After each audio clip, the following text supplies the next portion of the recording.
Dear friends, hi everyone, good morning.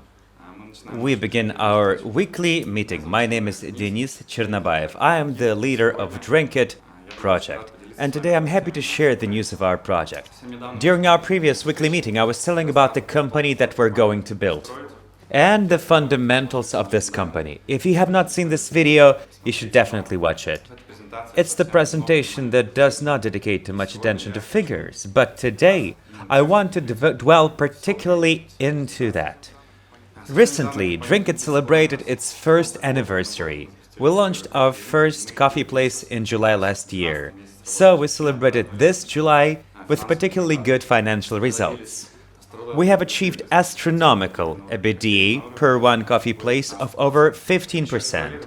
In February, this figure was almost minus 40%. So in this presentation, I want to tell you about our journey from point A to point B and how we're going to get to point C. According to our forecast, in November, we're going to reach EBITDA of almost 30%. It's not a fantasy, it's a plan, and we know how to achieve this goal. Okay, minus 37% EBITDA in February, July plus 15%. And in November, it's going to be almost 30%. But now let's talk about unit costs. If we look at our financial figures, here they are. Unit costs from February to July actually increased but not decreased. In February, it was 44.1% and 45.1% in July. So it increased. But if you look at the third line, you can take a look at the food cost. Our costs of ingredients without taking into account the package actually went down from 37.7% to 33.7%. We have been able to achieve these results because we have increased our prices for a few positions in the menu, and also would like to thank the supply chain team for helping us to lower certain purchasing costs for ingredients. So, why do we have unit costs growing if our ingredients costs are going down, have been going down? The matter is that till July, we have not been calculating our losses correctly. In February and March, this figure was about 1%. Together with our financial team, we've been able to discover a few errors, and in July we began calculating losses correctly. Turns out that they are over 6.5%, which is actually quite a lot. But we see this problem and we know how to solve it. In November, we think that we'll be able to achieve the figure of about 2%, and overall our unit costs will fall to 38%, which is very close to the ideal model. I've already told you that we raised our prices. Let me go into the detail. In March, our average check was about 217 rubles. We realized that with this prime costs and average check, we cannot deliver a good product and service to our guests. That's why we began raising prices gradually. In April, we did our first raise, about 5 or 10% for all of the menu. Not much, gradually. So average check increased to 235 rubles. We made slight adjustment in May, and in July we increased the price of our combo and our average check increased to 273 rubles. I think it is pretty much okay for our format, and we're not going to increase prices in our first coffee place in Omega Plaza Mall.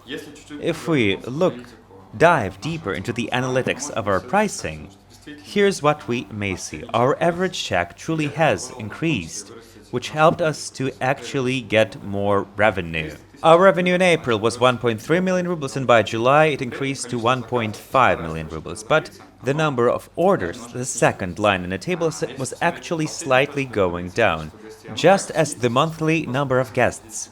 You see, we had 852 guests in April and 735 in July. So the increased prices pushed away a number of people because we were beyond their pricing threshold.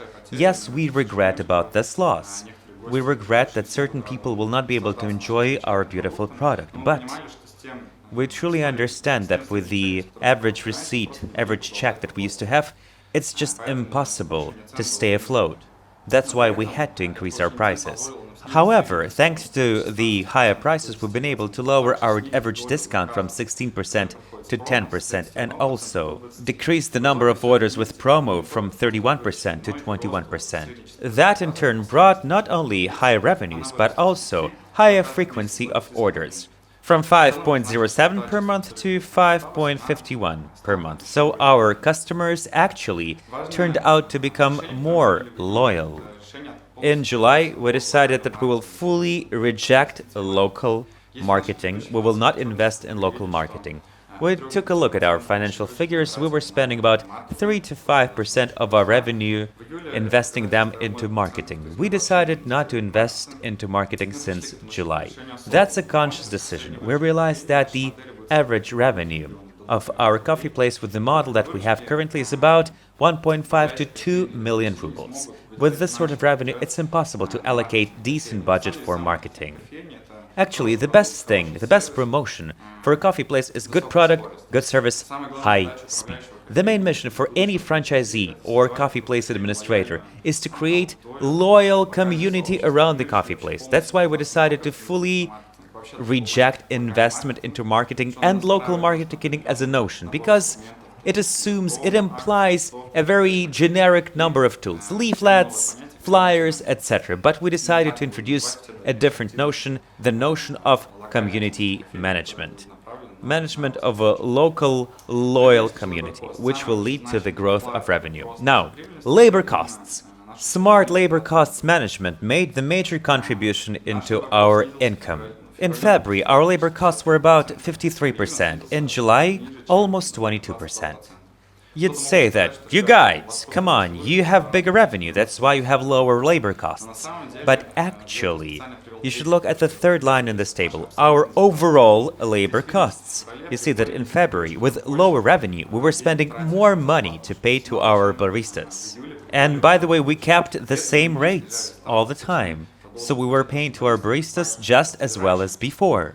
So how did we manage to make it happen? Well, the answer is obvious.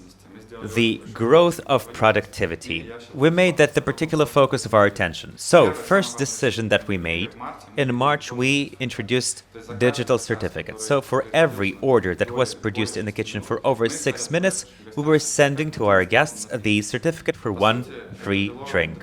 That actually helped us to spur the speed of making drinks. And that's actually the major sign of productivity. Our average speed of making a drink decreased from 4.5 minutes to 2.5 minutes. And the number of orders that are being made over 6 minutes decreased from 19% to 5%. And the number of quick orders made in less than 10 minutes actually increased from 16% to 36%. The major growth of speed led to the growth of productivity and decreased labor costs. Another thing that we've done, a number of simple operational tools. They sound simple, but they're not that easy to implement as it might seem. First, dislocation. We introduced this principle.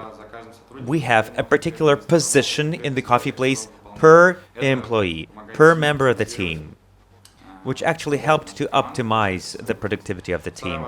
Next, we were working with a schedule in a very focused way. We have introduced the daily labor cost limit that we may allow, that also helped to actually plan a more efficient schedule, so that every team member could be as efficient as possible. Also, we optimized the process of opening and closing the coffee place.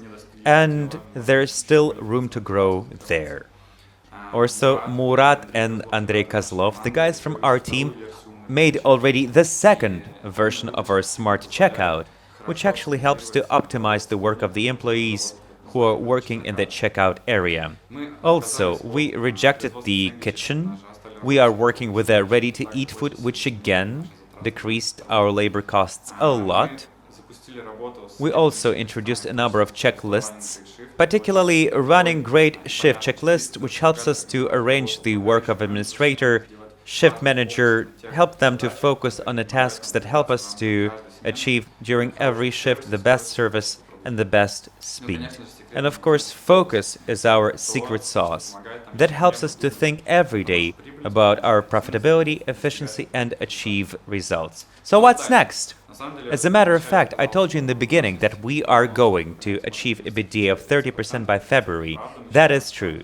We believe that the coffee place model should be at the level of EBITDA of about 25 to 30%. Yes, we're not that bad. at the moment in terms of labor costs, we still believe that it can be better.